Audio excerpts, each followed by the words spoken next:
Hey everyone, welcome to Podcast Insider Special Edition. I have my longtime friend, Paul Colligan, and I can actually say that because we've known each other for at least in person for at least 18 years, haven't we, Paul?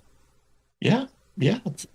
It's been a wild ride to be kind of off, to be honest with you. And you were saying something before we got started that you've been podcasting 20 years, but what was it, only five of it profitable? Yeah, five of them profitably. Five of them Maybe a little profitably. bit more than that, but yeah. But I mean, that's the industry. We knew, when you handed me that book at Gnome Decks about podcasting that didn't even make mention of the idea that Apple might at some point, integrate with this. Yeah. It takes a little while to pay make a few bucks in the process, but it's been a fun ride. It's been an interesting ride. How about that? And the reason I wanted to talk to you today, and what our goal here is I want to get people that are been in the weeds actually doing Good. and not talking. A lot of people talk, but not a lot of people do. It's podcasters. That's what we do by default. Yes. Right. And you've been working almost, I would say, exclusively with businesses for probably about as long as I can remember. How long has it been now that you've been working with businesses? Well, I've been working with businesses, again, how much of it profitably, since day one. I always saw this as a business opportunity. And as a matter of fact, my origin story, you got to love those people who say I've been podcasting for 30 years. Yeah. No, you haven't. But my origin story actually goes back to 2000 when I met the CEO of Audible. And he gave me a vision, and I still owe him for that vision. It's a fantastic vision. I wanted in. I wanted in bad. I was actually about to release my first audio product at the time. And I knew that if I could do it on Audible, I'd kill. And at the time, Audible was $500,000 to get in. And they got 70%, and you got 30%. And I don't know about your numbers over at Blubrry, but that wasn't going to work with what I was doing. That's right. And so I walked away kind of defeated. So when podcasting popped up, I saw it from day one as a chance to be audible. Mm. And I, me, man, hardcore nerd. We've got Gnome Decks. Come on. Yep. But I always saw it as I can play audible, and businesses play audible. And you're not beholden to nobody, and you don't have to fork out that $500,000. Yeah, it's even better now. And the funny thing is, not only is it better, but we can click a button. We can be on Audible in 5 minutes. That's right. And most people don't know what Audible even was before the company that owns it. Yeah, Audible, I was all excited because it was like, 87% of all the MP3 players did Audible. 100% of all the MP3 players do podcasting. So it got better, it got cheaper, it got cooler, it got funner. Yeah. And, for those of you that are just tuning in, again, there's a lot of history in podcasting, a lot. And we're not going to go over that today. That would take 5 hours. Not in this hour. No, not, it'd be impossible. But really the focus is, I want those of you who have a business to understand really the true, absolute value of having a podcast as part of their content strategy.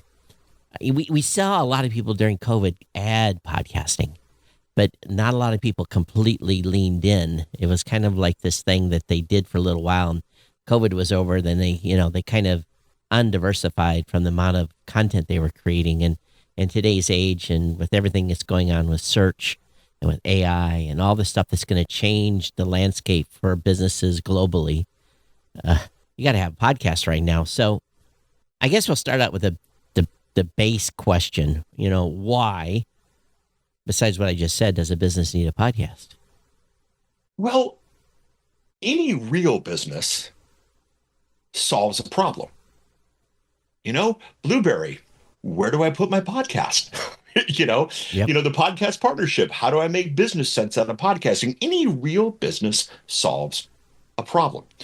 And people are attracted to businesses because they solve the problem. Now, the problem could be I'm driving down the freeway with my screaming kids and the business is McDonald's. It could be I'm about to buy a house in Portland. The business is real estate. It could be whatever. But any real business solves a problem. And we want to integrate with the business. We go with businesses that we like. We want the stories of that business. We want the answers to that business. We want the solution to that business. And podcasting is an amazing way to do it because unlike, well, let's go back to McDonald's. One day McDonald's said, you know what, we can serve breakfast at 2:00 in the afternoon, and everybody freaked out. And it's like, no, you can totally serve breakfast. It's the same eggs at 10:00 in the morning as it's at 2:00 in the afternoon. The customer's right. That's right. And so podcasting, instead of, well, I can fit you in Tuesday at 2 to hear about what we do. With podcasting, I can fit you in when you want, where you want, on the device that you want. And as a matter of fact, if I talk too slow, you can speed me up to 2x, 3x. It's entirely in your terms. So as you communicate your problem-solving process to your client base, if you make it easier for them on their terms, you're going to be at a better place. You just can't be. And I got some raw numbers for you, really fun one. Financial planner, who our big thing is, what do you want the show to do and how we know the show's doing it? That's it. He wanted the phone to ring. Great. How we know the show's doing it? Ready for this? Put a phone number on the show. Really wasn't that complicated. And we found that the people who called as a result of his normal marketing, 1 out of every 10 bought a service. People who called as a result of the show, 1 out of 3 bought a service. That's a huge difference. It's a huge difference, but here's the fun part. We can pontificate on the power of podcasting and how the individual storyteller changed the narrative, blah, blah, blah, blah, blah. Or he's a financial planner. And before you give your financial planner your money, you want to make sure the guy's not nuts. And you want to trust him. You got to trust him. The people who 1 out of every 10 knew nothing about the guy. The people who knew 1 out of every 3 had listened to 8, 12, one had even listened to 20 episodes.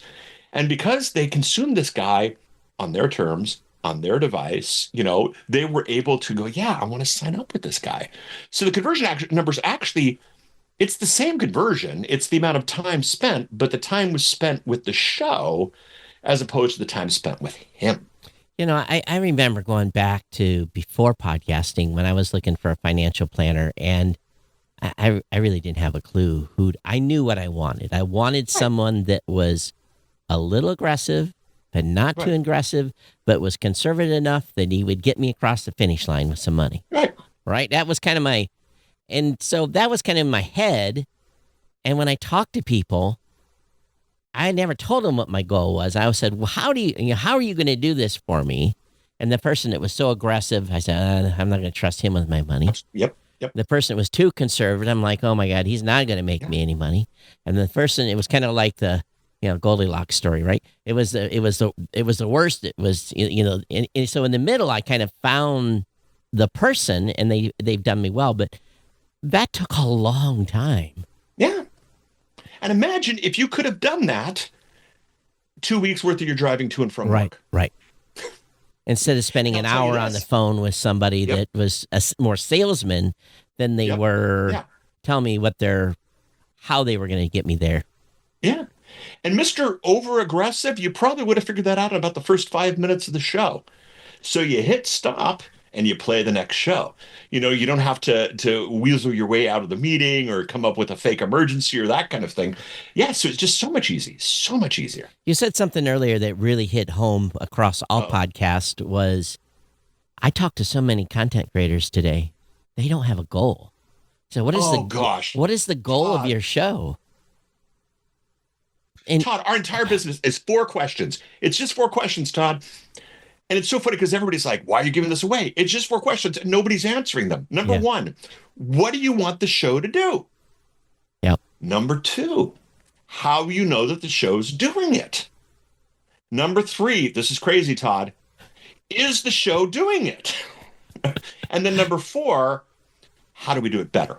So let's go back to that financial planner. Yeah. What do you want the show to do? Make the phone ring. Great. That's the goal. Number 2, how do we know the show's doing it? I asked him, I said, now, are your sales guys, are they the type of guys who are going right for the sale and they're not going to find out why they called? Or do you have like this methodical process that some of the salespeople have? Oh, no method. These guys go right for the sale. I go, well, you're going to have a problem because you don't know who's calling from what. Todd, I bought him a $30 cell phone on our corporate account. I sent him the cell phone. Yeah. The number on the show is the cell phone. Yep. I said, give us your best sales guy. Yeah. And I'll tell you, the best sales guy, if the landline's ringing and the cell phone's ringing, he picks up the cell phone because that closes. Right. So now here's the great, and by the way, Todd, and I love these numbers. Like, I could not ask for these numbers better enough. A client's worth $3,000. They convert out of one out of every three. You know what this means, Todd? Every time the phone rings, it's worth $1,000. That's right. So what do you want the show to do? Make the phone ring. How many shows doing it? We're tracking it. Number 3, is it doing it? Yeah.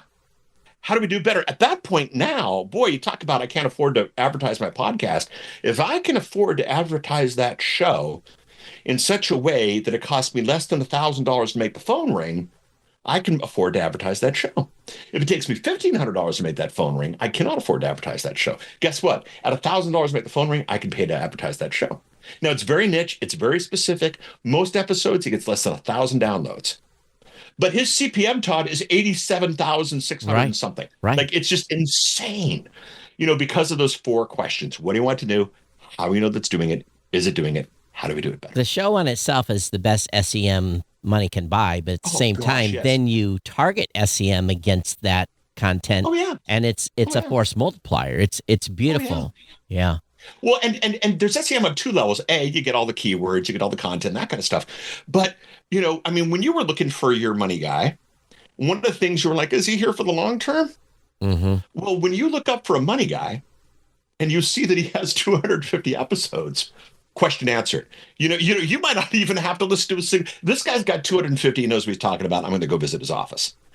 So there's SEM by default. There's also just in the context. Yeah. Yeah. And business now, whether we like it or not, I always get kind of a giggle. People ask me, well, where's your market? I'm like, well, 80% United States, break it out, Canada, UK, and then the rest of the world. And they kind of look at me kind of funny. I said, yeah, I'm a global business. Not all folks that are having a business today are global, nor do they want to be, nor can they do business globally. Mm-hmm. But if they're just looking to drive revenue and ROI, do you think and this is probably a harder question to ask. So you've got the financial advisor. He can talk to you from anywhere. But what about the person that is the real estate agent that's only licensed in Nevada, and they're going to have to be able to sell homes in Nevada, and they're going to target people that want to buy a home in Nevada. That's not going to help them if someone wants to buy a home in New York. So where then does that fall in? Is there referral opportunities? How does that work when someone is not licensed to do business in the area you're looking for that contact? I guess I don't know if that's the best way to say it or not. No, it's great. It's great. And it's a great question. And here's the funny thing is, with the way you just phrased it, Todd, you now ask the questions before. See, I used to get phone calls where they'd ask me, what kind of microphone should I buy? Yeah. Or that type of thing. Now I get phone calls, what I'm trying to do. So ask the question, what are you trying to do with the show? And I'd say there's no wrong thing. Just know what it is that you're trying to do. Mm-hmm. If you are trying to if you just don't want to mess with the world other than Nevada, guess what you do, Todd? You do, ready for this? A Nevada real estate show. Right. Because it automatically filters. The guys that are looking to buy a home in Dallas are not going to listen to the Nevada real estate show. Right. So if you want to be just Nevada real estate, you do the Nevada real estate show, or maybe even the Vegas real estate show. Especially or even, if you're super focused. Yeah. Now, if you're like, I want to be the top, I want to, you're going to laugh, but I want to be the Joe Rogan of real estate. Well, then how are you going to know if you're the Joe Rogan of real estate? Forgot those stats. And, I mean, maybe your thing is everybody in Nevada, I'm going to sell everybody else. I'm going to sell leads. Great. What's the infrastructure for that? Do you have that in play? What are you trying to do?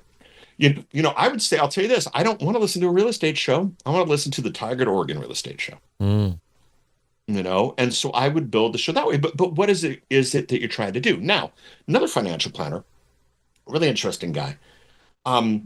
Big radio background, TV background. He did that type of thing where back in the old days, he would buy, the hour on Saturday afternoons on the local UHF station. So the guy had all the training, all the everything. It was great. And so we did a bunch of shows. What do you want the show to do? bring in new leads. Now, he was the type of financial planner, and he had the type of business where he was the type of guy who likes to bring the gift to the kid's graduation that he goes to because he loves that person so much. So he had no desire to get clients anywhere other than, a 30-mile external radius. So the show got great accolades. The show got great reviews. The show got great downloads. The topics he covered, people were into. It got everything. But at the end of the year, they went to all the new customers and they said, hey, we just want to make sure we're doing everything right. How did you come to us? And despite the thousands and thousands of downloads, nobody came as a result of the podcast. Oh. Because people were outside. He was doing great to people in Portland. He was doing great to people in Texas, but just not people in, right. And I appreciate this. As fun as the show was to kill, I said, either we expand what we're doing with the show or we kill the show. And we killed the show because it wasn't doing what we wanted the show to do. Right. Or you have to rebrand, relook at the content again. But I think those narrow. I think if you're a business, or let's say you're a car dealer in my town, okay? And you're trying to drive people to walk into the car dealer, I think you just better go to FM 100 and buy radio spots. I agree.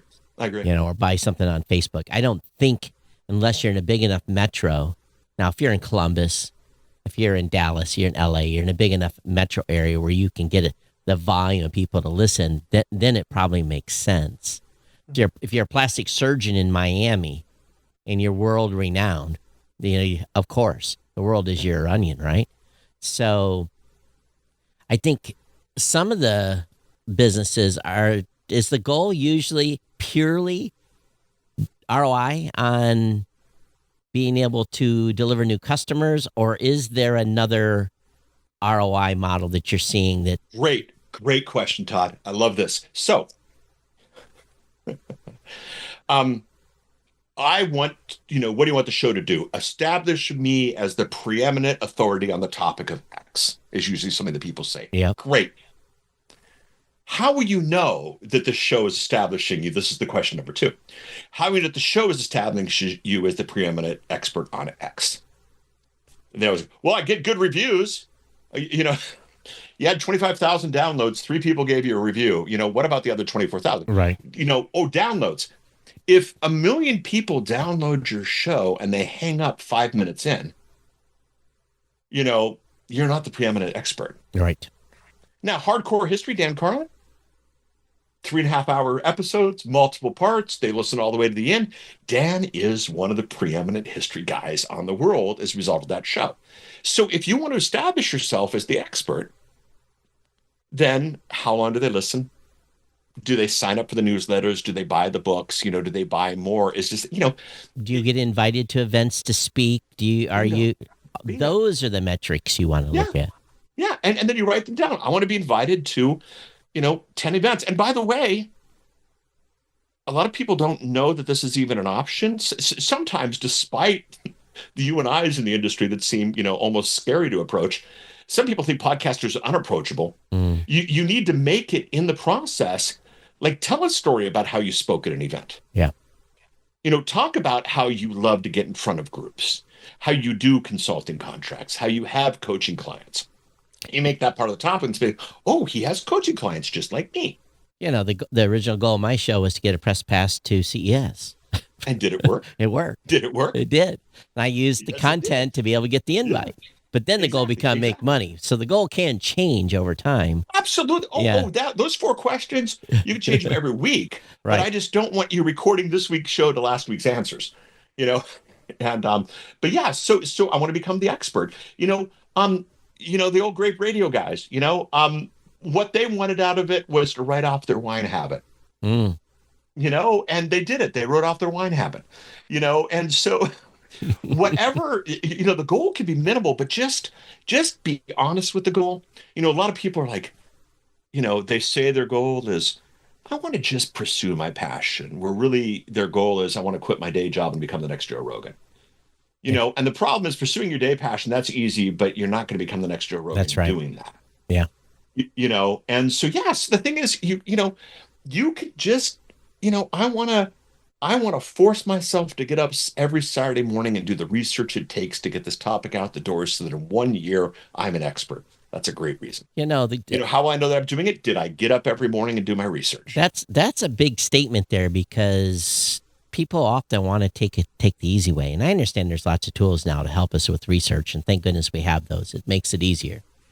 The web, Perplexity, all these different tools we can use now for research.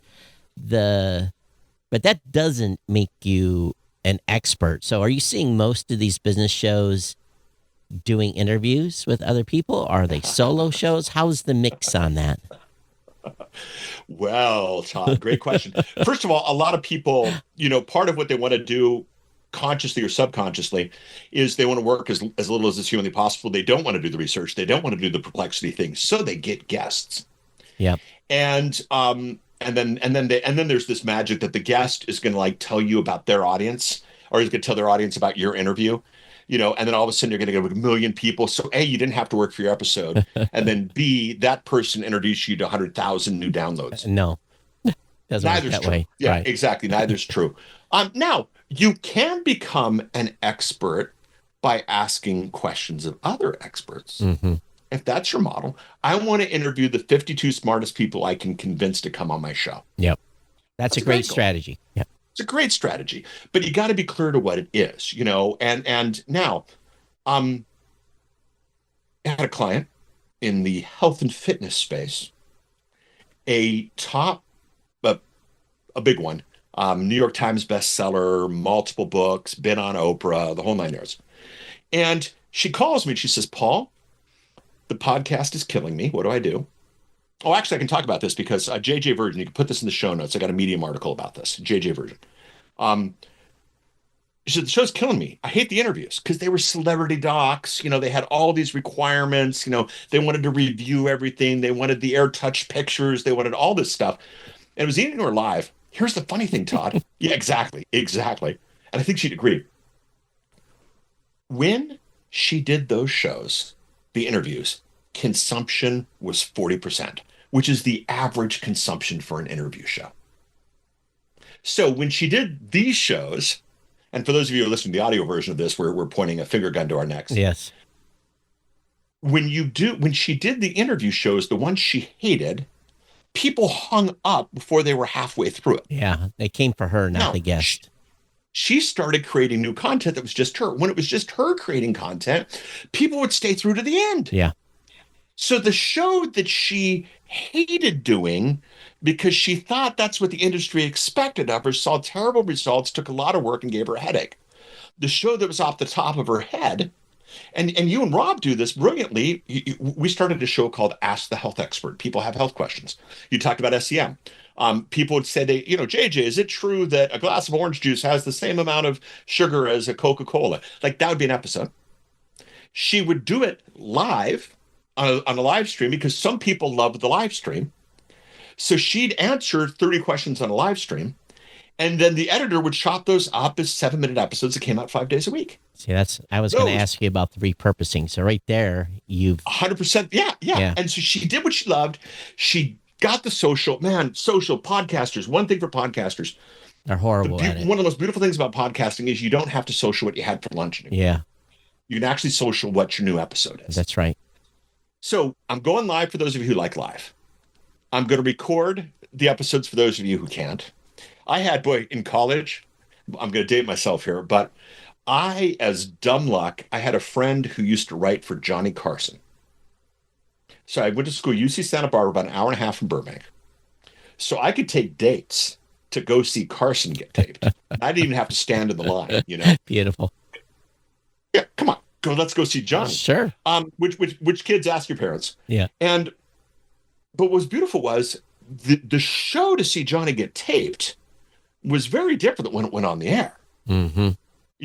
And so you can cross-purpose, you can cross-promote, you can do all these things, but you can also realize they are different things. And so the live show was one thing. I never had a date that said, well, why would I go to a live taping? I can watch it on TV tonight. Just two different things. Now, a lot more people watched it on TV than went to the live taping, obviously. But Now, here's the other thing. When Carson was in front of an audience, energy. That's right. The average podcaster, I'm going to record my episode eventually. Yep. If you tell the world you're recording it live Tuesday at 5, You got to be there. Show up Tuesday at 5. That's right. And even if nobody else shows up Tuesday at 5, you go live because at 5:05 somebody might pop in. And if you're not 5 minutes of the episode, you're going to look like an idiot to the one person who popped in. So it instantly turns on, it's just fantastic stuff. So Live, yes. Live was able, and again, we're talking about podcasting, but this all kind of ties in with the way things are right now. Live got me, number one, kept me excited about podcasting. Yeah. Because I recorded to tape, still live. Made me a better podcaster, number two, because there's not as many mistakes as you can make. Number three, it opened up opportunities. I started getting called by the BBC and a variety of different, says, hey, we'd love to have you come on, and BBC Asia needs a 3-minute at 2:00 in the morning. We're going to talk about this. Yep, I'll be there. Call me. So it opened up more doors. The audience was very tiny, very tiny. 3s and 4s and 5s and 10s were watching live. So again, it doesn't take a lot to make the show more interesting. If you get 30s, 40s, 50s, 100s, that's even better. Sure. So on the repurposing then, what do you feel for an average business show? How many segments can be repurposed? Is it every show is different? There, like she did this show on orange juice and how much sugar's in it. I would imagine there probably was, based on additional questions, maybe 8, 9, 10 segments you could cut out and use that in social promotion. Yeah. Well, the design was ask the health experts. So people would come on, they'd ask JJ through chat. Yeah. And JJ was smart enough to take a pause. And so some people are like, ooh, Q&A. The AMAs are huge. People love AMAs. And so it's basically an AMA, but she was smart enough to give it a little pause. And by the way, you have a good editor. You don't even necessarily have to have, Sure. We can we can slice really thinly, thin really slicely. Yep. And we knew that we were recording 7 segments. Mm-hmm. Now, the cool thing was she didn't say after each, that's a good question.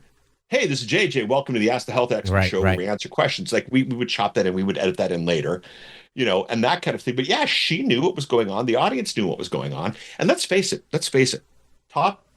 Saturday Night Live is really just recording your YouTube videos in front of a live audience. The Tonight Show now really is just recording your YouTube segments in front of a live audience. Like the world's going there anyway. Yeah, what's beautiful about this in podcasting is you all of a sudden have a multi-channel strategy just by doing the podcast. If you do it live, do it recorded, whatever, you fill your Instagram bit. You've been able to, if you're still on X, you can still post on X. You got your Facebook clips. You've got your YouTube shorts. You've got the YouTube long, you've got the podcast delivered on every distribution channel you can do. One and done. And you've got almost everything filled in your social. Now, people will say, oh, Todd, you can do that on YouTube and get all that. Maybe. But you can't do that on Instagram. You're not a one and done on Instagram. You're not a one and done in X. But now here's the dirty little, everything that you said is true. Everything you said is true. However, I'll tell you, it's hard to get Heidi and I to go to the movies anymore because movie theaters are just a mess, and the price, and my entertainment center keeps getting better and better. But typically, here's what happens when you go to the movie. We say we really don't need to get there at 8 because it's going to be 30 minutes of commercials. That's right. We don't want to watch. We end up there at 8 anyway for some reason. Yeah. Then it becomes time for the trailer. So trailer 1 rolls, and Heidi says, "Yeah, not for me." Trailer 2 rolls, and Heidi goes, I just saw the whole movie. I don't need to see that movie. That's right. Now, what happens is a lot of people take a 2-minute concept, try to stretch a 3-hour podcast out of it. Mm-hmm. Then they put the 2-minute concept as a reel, and then they don't know why it's not directing people to the podcast. That's right. Because people have... And so it's back to what do you want the long form to do? Yeah. How we know the long form is doing it? Is the long form doing it? Now, the long form might be, hey, I don't know where that minute and a half of goodness is, so I'm going to record for 2 hours, and then I'm going to let somebody find the minute and a half of goodness. Great. Just don't expect anybody to do the long form. Yeah. And it might be a great way. I'll tell you. Even I think you would. It might have. I can't remember if it was you or somebody else, but how How long does it take you to write a blog? Forever. How long does it take you to record a 5-minute video? 5 minutes. Yeah. And the whole thing is if you record a 5-minute video and somebody only takes a minute out of it, still time well spent. Yeah. So if you're going to do all these things, you have to have good long form content. That's the key too. Always. Right. Always. Well, you'd be surprised. People just think, well, you know how you get long form content? By talking for 2 hours.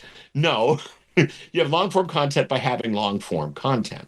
Sometimes, when Rob and I go, we're an hour 15. I'm like, Rob, we're just talking to ourselves. Let's go. Let's get out of here. Right. We're wasting people's time. Right. And sometimes we go an hour and 45 minutes, like, hey, we need to cut it off so people can get out. Yeah, and sometimes, and this is the beauty of podcasting. Boy, you talk about the know, like, and trust thing. Everybody asks, how long should my podcast episode be? And it's a good question. I appreciate it. Yeah. But the great thing is we can flip because it's anytime, any place, anywhere, any device, any place, anywhere, I guess it's the same thing. Yeah. Because it's all these things, we can say, how long does this episode need to be? Yep. Sometimes you only got 5 minutes. Man, you want to get an audience to know, like, and trust you? Give 5 minutes to your 5-minute topic. If JJ tried to do a 2-hour video on does orange juice have the same amount of sugar as Coca-Cola? 0 views. It's a 0 listens. Right. Exactly. So you gotta, so you can repurpose if you build for repurposing. Do you feel there's this idea that, like, there are, and I don't know if anybody sponsors anybody's shows, so I want to be careful with naming, but there are AIs now that will take your long form video and get segments for you. Well, if the long form video is crap, the segments are crap. That's right.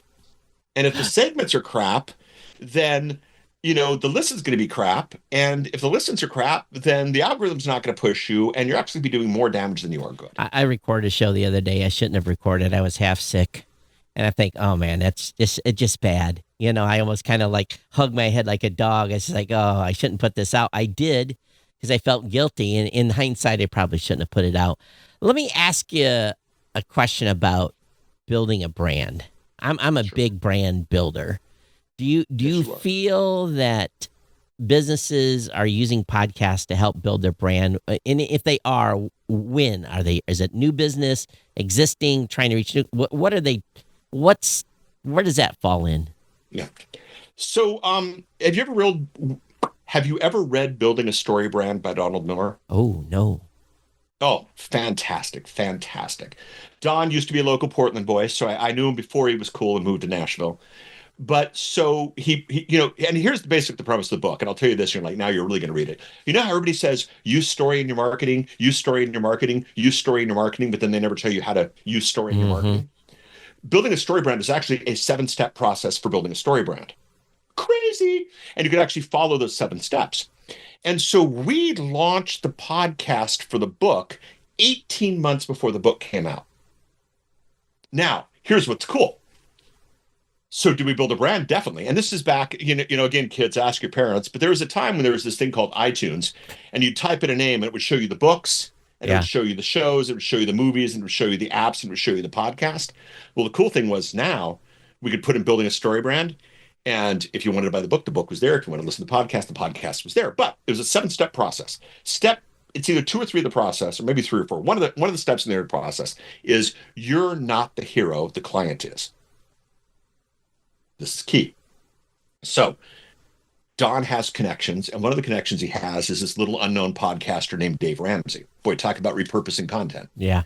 So Dave Ramsey is the king. And for those of you watching at home on video, that's the book. And he actually, Todd, he actually just released version 2.0 like a couple of weeks ago. Wow, awesome. So it's expanded. It's the same, it's the same stuff. It doesn't change. It's just more. Yep. Dave Ramsey is king of making the client the hero. They come on the show. They do the financial freedom scream. It's part of the whole shtick that Dave does. So Don gets Dave on a show to talk about making the client the hero, which Dave is king at. Dave spends an hour talking about how brilliant Don was for making that part 3 of the book. So then we go to Apple and we say, hey, how would you like to have an episode with Dave Ramsey where he's not talking about money? Dog bites man, not a story. Man bites dog, that's a story. Dave Ramsey talking finances, not a story. Dave Ramsey talking anything other than finances is a story. Bam, we tell Apple. Apple puts it on the front page of iTunes. Again, kids, ask your parents. That's right. And so, yes, the brand was built for the show. Now, the whole reason I told that story was he has a concept called caveman. Okay? This is the concept of caveman. Caveman should look at your show. Caveman should grunt. And caveman should know what your show is about. Exactly. Okay? Now, I have a client, and he gives me permission to talk about this. His name's Joe Polish. Joe has a show called I Love Marketing. Can't get more caveman than that. That's right. It's about marketing. The love means it's playful. And if you look at the logo for the artwork, it's a play on the old I Heart New York thing. So anybody our age, again, kids, ask your parents, anybody our age knows that this wasn't done by a 23-year-old. So it's the perfect caveman show. Now, Joe has a mastermind group called the Genius Network, and he has a show called the Genius Network Show. Nobody knows what a Genius Network is. Guess which show gets 10 times the downloads of the other show? So branding is really, really powerful. And branding really, really helps, because the thing is, if I search the internet, now, Todd, you can pull up screens right now. Let's do something for the video version of this. Sure. Let's see how many podcasts there are called Thinking Out Loud.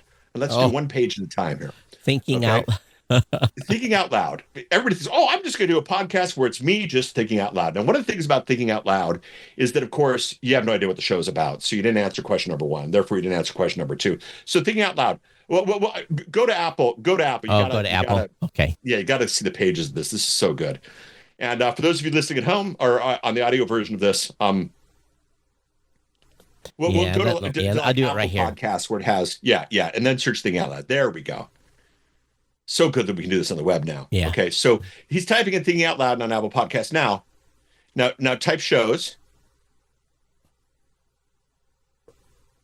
Now, so there's page 1 of shows called Thinking Out Loud. And then you can go page after page after page. There are like 18 pages of shows called Thinking Out Loud at Apple Podcast. How do you get Because found? it's not very caveman. That's right. No caveman. And so you can brand the show if it's branded intelligently. But if it's branded, as cool as Todd Cochran is, as cool as Paul Colligan is, you notice our shows aren't called the Paul Colligan Show. No. And our shows aren't called the Todd Cochran Show, No. because that's not the branding that we're trying to do. No. And so you can brand the show. And the great thing is, I Love Marketing. It's a show about marketing, and people would love it. Who would want to join that? People who don't care about marketing. And guess what? His audience is people who care about marketing. Yeah. We talked earlier about the Nevada real estate show. Who doesn't want that? Oregonians. Great. That's right. He doesn't want Oregonians listening to it. Because when your metric is you're helping people find their home in Nevada, you don't worry about the downloads. Yep. And the win is not, I'll tell you, man, my little client with his $3,000 conversions, 1 out of every 3 with less than 1,000 downloads per episode, he's making so much more money than any other major podcasters are. And he's not worried about the numbers, or at least those numbers, the download numbers, if you will. So I had a client, you'll love this. A guy calls me. He says, so my show's getting about 1 million downloads per episode. Uh-huh. I mean, no, it isn't. No, it isn't. And he's like, yes, it is. Let me show you the stats. Like, we had to both had the same reaction.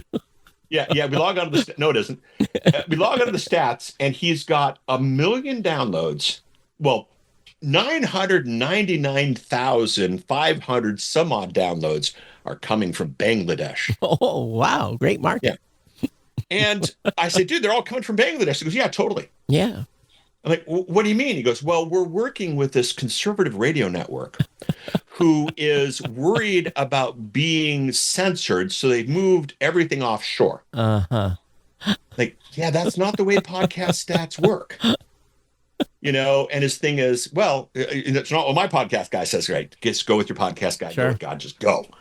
And but yeah, so you can brand. And the thing is, nobody wants to listen to, Joe Rogan is an anomaly, and, even, some of the other anomalies out there, I don't even want to give names because we'll date this. I think so far everything we've talked about is pretty timeless. But there are anomalies out there that, but you're not going to win on the anomaly. But if you win on what you're about, and that's part of the branding. So brand caveman. Our mutual friend, Daniel Lewis. Daniel Lewis had this thing called the Ramen Noodle. Yep. It was a clean comedy podcast. The Ramen Noodle was an homage to the days when all he could afford was ramen. That's right. You know who looks up shows called the Ramen Noodle? Japanese food enthusiasts. That's right. You know what happens to Japanese food enthusiasts who get a clean comedy show? They hang up. Yeah. He just added the Ramen Noodle semicolon a clean comedy podcast. Personally, I told him, just go to clean comedy podcast. It's we had a top guy in the world that was I'm pulling a blank here, but he was a surgeon, a neurologist. Okay. And he was top. He was like probably top 50. And he had a little neurologist podcast. 1,000 neurologists listened to that show. And man, the offers just came like crazy. So it also goes into having, if you are the niche, this is a huge opportunity. If you are actually the business niche, if you're the expert, if you are that man or woman, the opportunity to actually truly monetize then is probably far and exceeds maybe what your business is making. Now, his business was very successful, had a bunch of doctors, but he was getting $20,000 an episode. And his partners said, you have to stop doing the podcast because we don't have enough write-offs for the money that you're making on the show. So he walked away. He walked away from $80,000 a month because it was causing a problem tax-wise for his business. Now, isn't that a nice problem to have? I think I'd have figured out how to pay Uncle Sugar. Yeah, find a guy. I'd have figured out how to get some tax deduction and paid Uncle Sugar his due. But I think businesses also have to understand that if you are the leader, if you are the king of the hill, you best have a podcast. And it doesn't have to be about selling, right? It has to be about educating and make them wanting to work with you, because none of us want to sit through an infomercial. Of the problem they solve. Yeah. If you did a show that was expertly produced, that was filled with the top experts, that was amazing people about how to educate your homeschooled child so that they make it to Harvard, you wouldn't sell a lot of Blubrry as a result. Right. And I ask people, what do you want the show to do? Well, I want people to come to my business. Well, how are they going to come to your business? Well, they're going to hear about me. Well, where are they going to hear about you? On my show? Well, are you going to talk about it? No. We got to connect the dots. That's right. It has to be a connected dots. Yeah. You have to, what are you trying to do this for? Yeah. And then I'd say, and it's funny, that success you said with that neurosurgeon, Todd, a lot of people like it, and the thing is, if your podcast is doing really, really well, maybe figure out how to capitalize on that as opposed to shutting it down out of panic. Yeah. And, believe me, it hurt me a lot because I got 30% of that $20K, Dude. Ouch. One show, those are, those again are those unicorns. Yep. And he could, in his own right, he was the Joe Rogan of his niche, but, again, but what do you tell folks then on production? All right. Because, this has got to be the hardest part of the discussion is, all right, we have a goal. We're going to shape the content to meet the goal. What is your production best practice advice to a business? Well, it's all based on how will the production help you with the goal of the show. Yeah. So if you, let's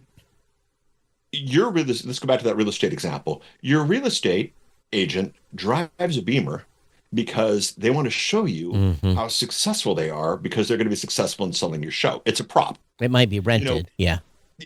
Rented totally, but they still, and rent your studio. Not rented, but leased. Yeah. Yeah. But the thing is, so you got to have a show that reflects what it is that you're trying to tell people. Yep.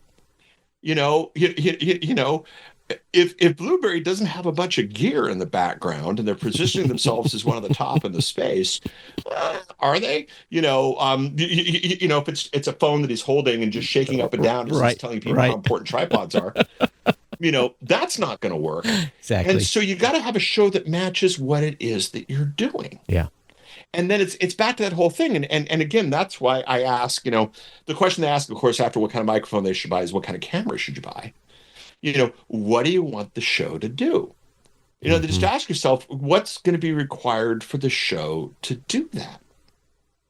Now, one of the top business shows in the more marketing entrepreneur world, the guy like, hey, to be this successful, you kind of got to show this in the video and you got to show it and that kind of stuff. And he agreed. And so you know what he did? He killed the video podcast version. It's just the audio version.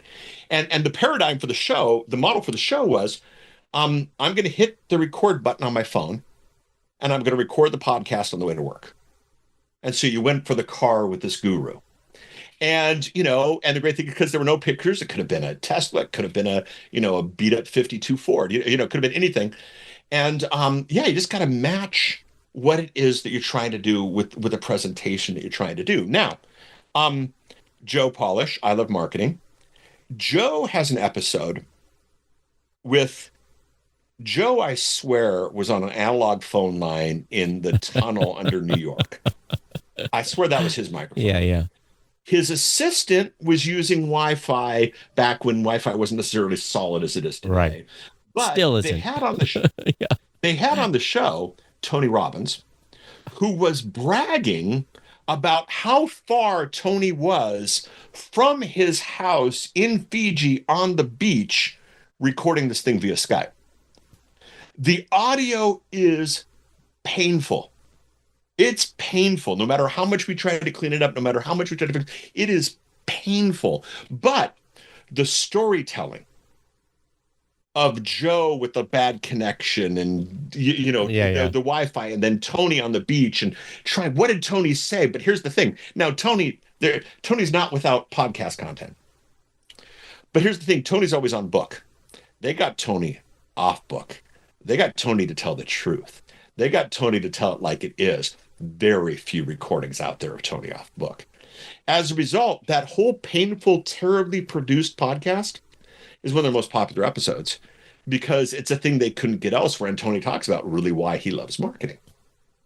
And so I love revisionist history. And there's this moment in revisionist history where he has a clip from George Will, and the audio is crap. The audio is just crap. And that guy has a huge budget. He's doing amazingly well. And then after the quote from George Will, he goes, if you wonder why George Will sounded like he was recorded on an Olympus $30 recorder that I bought at Thrifty off of my really cheap cell phone, and speaker mode, it's because it was recorded on an Olympus device from my speakerphone, because when George Will calls, you don't tell him to call back when you get the audio right. Right. And so it went from bad audio to the storytelling. Now you have this vision of Malcolm Gladwell by the side of the road holding his Olympus quarter while he's talking to George Will, and it becomes fun. Yeah. So the production has to match the story that you're telling. And if it does that, you're fine. We're getting ready to do some new series, and I've got one of my team members, we're building up his motif in his studio, and I've been like, we got to change the wall. Got to get you some lights. We got to make sure the camera's good. 20 years ago, all we cared about was the audio. But now, the video better be clear. The audio better be clear. People will forgive you on most times, they'll forgive you if your video is a little bad. But if the audio is bad, they'll punch out unless you say there's something so compelling. Why the audio's bad, yeah. Yeah, and why it happened, and, the backstory, then it becomes cute, and it's part of the story. So I agree with you. Let me give my favorite video camera hack. Most of the planet is iPhone. Yeah. You might not be. You still Android? I have both. Yeah, okay, there we go. Smart. Actually, I'm both, too. Just the one I carry in my pocket is iPhone. The iPhone now has a thing called continuity camera, where if your phone is on the same network and is the same login as your Mac is, it can be your like iPhone USB. becomes the camera. Yeah. And it's fantastic. And you can link to this in show notes. I did a video. I did just a test of this like 3 years ago. I just wanted to see how good it was. So I literally ran the screen recorder while I was testing it. Mm-hmm. Like, holy crap, this is amazing. The video is called like just how good is continuity cameras, something like that. And it's what I use now. So this camera here is an SE2 from like what 5 or 6 years ago. And I was on the phone with a client, a potential client sales call, and he goes, "One day we can afford you." Which I kind of like because it keeps my rates high. But he goes, "And one day we can afford cameras like the one you're using right now." I'm like, dude, this is a $200 iPhone SE that you probably have in your drawer. So yes, deck it out, make it nice, but man, leverage the tech that you got right now. We can clean it. Yes, Todd, the bad audio thing. This just hit me. We've been saying this for years, but here's the thing that's even worse than bad audio. We can fix bad audio now with a couple of clicks with AI. So if I'm telling you I'm so important that I can't spend 30 seconds clicking a button to clean up my audio for you, I'm not that important. That's right. Yeah. It's just like this studio motif. Most people that maybe are watching this first time don't know that about May of this year, I was, not any fault of my own, I lost my lease in my studio. So I had to relocate everything to my home. And people say, "Oh my God, you had to build a studio in your home." Well, this is just a 10 by 10 area and just enough room to keep the camera from seeing what is out on the sides. And it works great. It's lit with non-expensive lights. There's a little bit of tech here that's a little expensive, but you don't need to have this expensive tech anymore. You look at some of the stuff that's out there. It's pretty amazing. Paul, we've covered a lot of ground here. Is there anything that I've missed that's pertinent as for a business to consider in doing a podcast? Well, I'll tell you, these 4 questions are, I don't care who you go with. Todd, one of the things I love about you, Todd, is just sometimes it's your fault. You care more about the industry of podcasting than you even necessarily do Blubrry. Oh, I care about the industry a lot. Yeah, you do. And ask yourself the 4 questions. And obviously question number 3 and question number 4, you can't ask until a couple of episodes have gotten out the door. Mm-hmm. But question, what do you want to do with the show and how we know the show is doing it? If you can't find help through consulting or through how-to books or videos or whatever that can answer these questions, run away now. Yeah. When we started, Todd literally handed me a book. It was this thick on how to put a podcast on my iPod. Things have gotten a little bit easier. And Paul, I was asked to write that about 6 weeks after pulling a microphone up to my face for the first time. Yeah, exactly. And it was a solid book. It's still there. It's on. Yeah. But to put this into perspective, people, I have a book. Well, you've got one too. I have a book called The Beginner. Well, no, I'm not sure. Yeah, there's my books. Yeah. I have a book called The Beginner's Guide to the Internet. Right? It's like 4 inches thick. Here's the funny thing, Todd. There's 3 whole pages about this new coming thing called the web. This was a book back in the Archie days. So now kids ask your grandparents on that one. Yeah. Archie and Gopher and that kind of thing. So Usenet News it's a historical moment, my friend. But it's gotten easier. It's gotten easier. Back then we could barely figure out how to tell people what a podcast was. Paul's being shy. Paul has a few books under his own name in podcasting. I have a few books under my own shelf. Yeah. I did one. You did multiple. If you want those 4 questions, there's a book called Never Go Shopping When You're Hungry. Oh, that's true. About those 4 questions. Yeah. But the thing is, if you can't answer those 2 questions, stop. It's not about the microphone. It's not about the set. All these things are sub. You do have to ask yourself what kind of microphone you need. And it's funny. Oh, Tom, my wife, she's actually getting her counseling. She's getting her counseling master's, and they're in the process now where they're working with students and stuff.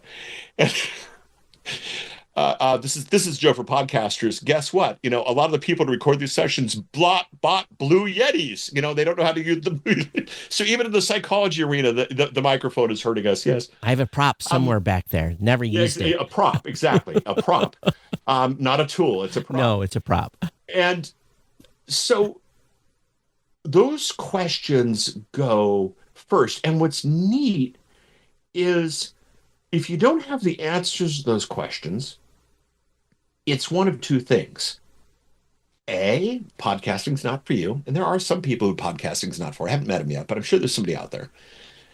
Or B, ask the questions again.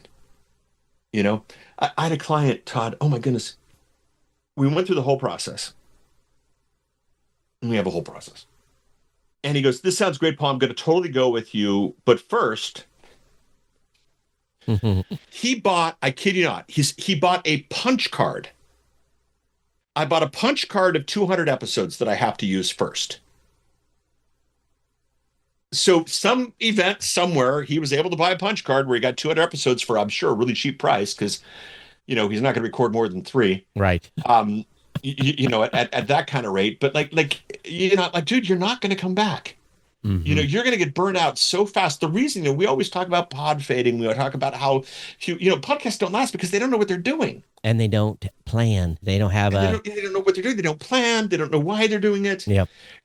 All the anchor podcasts. The 1 point whatever million anchor podcasts. I think it's about 3 million. One was tapping on the microphone. Test. Does this work? Does this work? Come back because, I kind of like the fact that you charge because, the only people, nobody's going to go on just kicking the tires. They're actually going to be, happy about this. Mm-hmm. But yeah, answer those questions first, and it doesn't have to be me who fixes it. It doesn't have to be, it doesn't have to be Blubrry where you host it. It doesn't have to be any of these things, but just answer those questions because when you're done, you could be at a good place. And let me give you one final. I had a client. Really interesting situation. He was dealing with, it was also financial management, but it was financial management in the last days. Oh. And his average client was literally over the age of 70. And the question was, how much do the 70-year-olds listen to the podcasting on their iPhones? And this was a while ago. And I said, that's a good question. It's a legitimate question. But we asked the show, what do you want to do with the show? I want to educate my audience on what's possible. Great. How do you know if the show is doing it? Will they get educated and they come back to me? Great. So I said, what about this? What if we took these episodes and what if we burned them on a CD? Because whoever came to your office, they came in a car that had a CD player. That's right. And you gave them a copy of the CD and the content you've already produced. And ask if they got a podcast. Great. If not, here's a CD that's got all the answers to it. So, yeah, they didn't become a big podcast, but they produced 3 CDs, back to the repurposing question. They produced 3 CDs worth of content that they could send everybody home with. Right. And if you get past that podcast, I remember I was in a hotel room trying to make sense of Stitcher. The fact that Stitcher died, anybody in the industry is not surprised. But I was trying to make sense of Stitcher, and I was listening to somebody talking about Stitcher on Stitcher. And the podcaster said, if you're listening to my show on Stitcher, I don't want you to be listening to my show, which was weird because I was listening on Stitcher and you don't have to put it on Stitcher. So there's a whole bunch of questions there. But it's your content that's important. Podcasting is just a really easy way to deliver it. It is. So what do you want the show to do? How will you know that the show is doing it? And once you've been doing it for a little while, is the show doing it? And then how do you do it better? And by the way, if it's ads, if I want to catch enough people in this industry that I can sell ads, great. You guys like Blubrry, that'll set you up. You're in a good place. And I think, go ahead. No, you just have to, I'll tell you, it is easier to make money selling your own stuff than it is to sell other people's stuff. That's right. But what about Joe Rogan? So I got, here's a fun Joe Rogan fact. You might not know this one. There's a company that paid me some consulting money to investigate a possibility of having an alternative podcasting event. Because you and I both, the events are there, but they're not necessarily what they could be. Yeah. And so there's this exploration of the event. One of the things was, what would it take to get the keynote that would bring everybody over? Well, the keynote that would bring everybody over would be Joe Rogan. So yeah, exactly. So some time. Well, here's the thing, Todd. He won't do a keynote about podcasting. Makes sense. You know why? You know why? Because he doesn't Because consider. he can go to that same town, he can go to whatever venue he wants, he can sell out the whole room, and he can keep 90% of the tickets. Which makes a lot more money than any keynote on podcasting That's right. does. I think so. Yeah. I think if we go back to the beginning, if you're a business today, number one, obviously Paul's got a great company at Podcast Partnership, and we'll let Paul share his information here in a minute. But whoever you hire, be very, very careful and vet them thoroughly. Because sadly, what ends up happening, at least 5 out of 10 times, I'm coming in and rescuing your show because some so-called consultant hadn't a clue about anything. And while you created great content, so be careful of who you hire, and, talk to Paul. I trust Paul. I've known Paul for many, many years. There's others out there, but I think those of you that have been with us today can understand Paul's mentality and where he goes. I think it'd be great for any business that's looking to truly grow a podcast and reach the goal they want to reach. How can they reach you, Paul? Podcastpartnership.com. All the stuff's there. The idea, and part of it is partnership. We don't sell punch cards. You're not going to drop files into a Dropbox folder. We're going to make a podcast out the other side. That's not how we work.